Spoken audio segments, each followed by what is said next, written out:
Baik, selamat siang para pemirsa Mercy Channel di seluruh Indonesia. Kembali lagi dengan kami. Di sini ada Bapak Insinyur Manuntun Sitinjak, Magister Manajemen. Selamat siang pemirsa semuanya. Selamat siang Pak Andre. Selamat siang Pak. Sehat Pak? Sehat Pak Andre.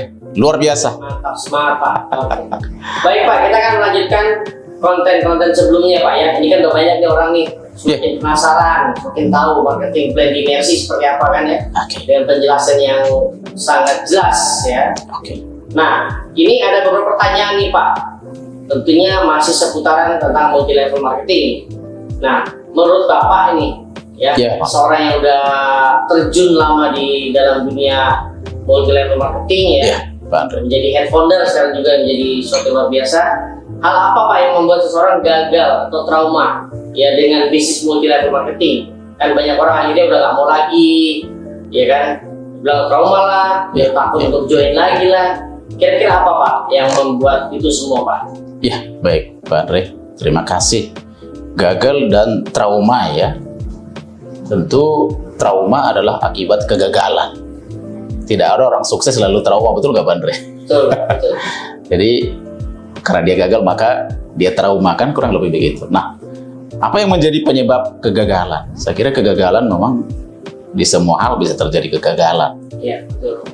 Nah, tapi satu hal paling penting kenapa orang gagal itu adalah karena dia berhenti. Dia berhenti, dia tidak melakukan lagi, maka dia gagal. Karena dalam setiap pekerjaan, termasuk di multi level juga, selalu kita menemui kegagalan. Tapi apakah dengan gagal itu kita bangkit lagi atau tidak bangkit lagi, kan gitu? Iya, betul. Jadi hanya sedikit antara perbedaan antara orang sukses dan orang gagal, Pak. Kalau orang gagal, dia gagal atau dia jatuh bangkit lagi. Dia jatuh bangkit lagi, dia jatuh bangkit lagi, dia jatuh nggak bangkit lagi. Itu orang gagal. Tapi kalau orang sukses, dia jatuh bangkit lagi, jatuh bangkit lagi, jatuh bangkit lagi, jatuh bangkit lagi. Jadi hanya satu perbedaan bangkit saja, itu bisa membuat perbedaan yang sangat-sangat besar, luar biasa. Secara umum begitu. Iya. Lalu yang kedua, kalau di bisnis multi level tentu, kenapa orang gagal ya? Karena dia tidak mau belajar. Dia tidak lihat prosesnya. Dia tidak mau menjalani prosesnya, itu sebenarnya. Nah, kalau dia mau menjalani prosesnya, mau belajar, maka dia akan mengubah dirinya menjadi orang yang tangguh, menjadi orang yang paham, dan bahkan nanti menjadi orang yang profesional. Nah, kalau dia nggak mau belajar, gagal dia. Sama seperti anak sekolah. Kalau dia nggak mau belajar lagi, ya tinggal kelas dia. Nggak mau juga, udah out dia, drop out dari sekolah ataupun mahasiswa, kan gitu ya. Betul. Kurang lebih begitulah bisnis gini, karena dia tidak mau belajar dan tidak mau upgrade diri. Ya, makanya di bisnis multi level, bahkan di bidang apapun sebenarnya harus selalu belajar, ya, supaya kita semakin paham, kita semakin tahu, kita tidak ketinggalan zaman. Nah, tetapi kita terus siap menghadapi tantangan-tantangan berikutnya. Jadi kuncinya adalah belajar. Kalau mau sukses di multi level ya harus mau belajar, harus mau membuka hati dan harus mau mengubah diri, Pak. Gitu. Nah, sehubungan dengan trauma, tentu karena gagal dia menjadi trauma. Kenapa gagal? Ya itu tadi, karena dia terlalu cepat berhenti, dia tidak mau belajar. Pada umumnya itu, ya. Nah, trauma ini mungkin karena tadinya dia mungkin berharap terlalu banyak.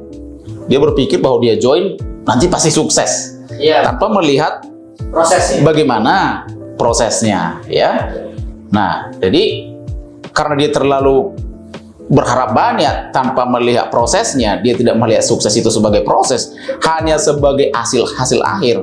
Maka itu yang membuat dia trauma. Sama seperti kita waktu kuliah. Waktu kita kuliah tentu tidak tiba-tiba kita lulus lalu sarjana, enggak.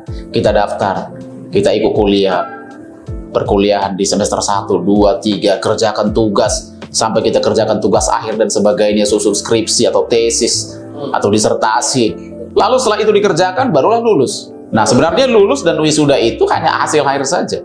Maka sebenarnya sukses itu adalah hasil akhir saja sebenarnya. Nah, yang membuat sukses yang paling penting adalah prosesnya. Ya, jadi dia tidak mau berproses, itu yang membuat dia gagal. Dia hanya melihat hasil akhirnya saja, Pak. Sehingga saat dia gagal, dia pikir, ini nggak cocok buat saya. Padahal sebenarnya dia yang kurang membuka diri untuk belajar. Iya, gitu Pak. Jadi di bisnis multi level itu sebenarnya belajarnya itu mudah kok. Pertama kita melihat, kedua kita melakukan. Setelah melihat, melakukan, makin mantap kita, makin menguasai. Gilirannya kita mengajarkan. Saat kita sudah mulai bisa mengajarkan, artinya kita bisa menjadi mentor, maka saat itulah aset kita akan terbentuk. Saat itulah jaringan kita akan menghasilkan orang-orang yang produktif, Pak. Nah, gitu Pak. Jadi kesimpulannya, kenapa orang gagal karena tidak mau melihat prosesnya, kenapa orang trauma, ya karena gagal itu tadi, karena dia terlalu fokus pada hasilnya saja tanpa melihat prosesnya, gitu Pak. Iya. Kembali kepada berarti kita belajar ya Pak ya. Iya. Terlepas ya, manusia ini harus banyak belajar. Harus belajar, betul. Baik Pak, selain itu Pak, ini kan ada faktor marketing plan nih Pak, di perusahaan multi level ya. Pasti, nah, pasti. Kira-kira ada hal yang menarik apa lagi sih Pak di perusahaan itu sehingga dia mau join gitu? Selain mungkin kan kita udah tahu ya faktor marketing plan. Nah, selain itu Pak, ada hal menarik apa gitu yang bisa dia saya join deh seperti itu. Iya. Jadi secara umum ya, suatu perusahaan, suatu organisasi, atau bahkan perusahaan MLM, itu yang ada yang disebut dengan brand image dan brand value, Pak. Jadi, brand image itu suatu perusahaan kalau dia positif, orang akan suka, orang mau. Betul. Tapi kalau brand image-nya negatif, orang tidak mau. Betul, ya. Nah, apa yang membuat brand suatu perusahaan menjadi positif, itu adalah bagaimana supaya ada yang disebut brand associates. Saat kita misalnya menyebutkan Mercy, asosiasi apa saja yang muncul, ya? Apakah produknya bagus, menyembuhkan banyak orang, kantornya juga bagus, kemudian member-membernya juga banyak yang sukses, leader-leadernya terbukti sukses dan senang membantu orang, orangnya tidak sombong, gitu kan ya. Dengan tulus mau membantu orang lain. Nah, itu semua akan membentuk brand image. Nah, kalau brand image kita positif dan akibatnya nanti kita punya brand value yang tinggi, nilai brand yang tinggi, maka orang akan begitu mengingat kita akan muncul, orang akan positif gitu. Bahkan setiap perusahaan itu tentu sasarannya adalah bagaimana kita menjadi top of mind. Top of mind maksudnya orang ingat itu yang pertama. Contoh misalkan kalau kita ingat minuman, ingat apa nih? Teh botol kah? Coca-Cola kah? Misalnya ya, sebut merek ya. Nah, kalau ingat MLM apa nih? Mercy kah? Apakah mungkin perusahaan yang lain? Nah, kalau kita bisa muncul di paling top, paling atas ya, atau setidaknya 1, 2, 3, maka kemungkinan besar orang akan minat dengan kita. Artinya brand kita positif di mata masyarakat, gitu Pak. Nah, jadi artinya tidak hanya semata marketing plan. Semuanya itu merupakan hal yang saling terkait dan saling menguatkan, melengkapi satu sama lain, termasuk produknya, termasuk orang-orangnya, termasuk sistem pendidikannya, dan sebagainya. Itu untuk membuat orang positif dan tertarik. Nah, kalau soal join itu tentu sangat tergantung kepada bagaimana para leader mengclosingkannya, ya kan? Bagaimana para leader saat mereka presentasi meyakinkan orang tersebut, orang tersebut yakin, oh iya yang saya inginkan ada di sini. Nah, misalkan dia lihat seseorang, oh leader ini kok hidupnya sudah berubah, benar dia punya mobil ini, atau benar sekarang cara bicaranya juga sudah bagus, sudah lebih terstruktur, kayaknya saya ingin seperti dia, gitu Pak. Jadi kalau untuk join itu disebut rekrut. Jadi kalau untuk bisa merekrut, untuk tingkat sukses rekrut kita itu tinggi adalah saat orang melihat bahwa kita sebagai model. Kalau dia lihat kita model, oh ini orang kayaknya bagus, bicaranya enak, bonusnya juga betul bagus, perusahaannya bagus, oke deh, saya join. Nah, makanya kita selalu sampaikan kepada para leader, teman-teman kita saat prospek, tampillah dengan baik, dengan senyum, dengan hati yang tulus, cara berpakaian yang rapi, yang sopan, gitu kan ya. Jadi bagaimana kita bisa menjadi model, Pak, gitu. Nah, seperti itu. Selain brand image yang positif. Katakan sering top of mind ya Pak ya. Yes, top of mind. Jadi satu perusahaan yang teratas ya Pak ya, sehingga dan orangnya. Iya. Baik. Sampai sejauh ini kan Pak Manutun kan sudah menjadi head founder di sebuah perusahaan multi level yang di Mercy ya. Pasti dong Pak punya tips atau trik Pak. Ini untuk teman-teman ini atau bagi para members ya atau para leader yang kira-kira semangatnya sudah pudar Pak atau sudah lama tidur gitu Pak. Punya nggak trik dan tipsnya Pak untuk mereka segera bangkit lagi gitu Pak? Jadi yang sudah tidur, yang sudah tidak aktif lama lagi ya, bagaimana cara membangkitkannya gitu ya. Kalau head founder mungkin dilihat oleh Pak Pemirsa bingung dia apa itu ya. Kalau saya sih lebih senang di multi level ini kalau saya bisa menjadi mentor, menjadi yang pengarah lah gitu ya, pembimbing ya. Nah, jadi tentu kalau orang tidak aktif pasti banyak penyebabnya Pak. Tidak hanya satu penyebab. Apakah dia tidak aktif karena yang pertama memang ya saya hanya beli produk aja, nggak ada ruginya, udahlah ngapain saya aktif di situ. Yang kedua, mungkin dia sempat coba aktif, tapi ternyata setelah dia kerjakan mungkin terasa sulit, apalagi mungkin ditolak orang, lalu dia berhenti, ya kan?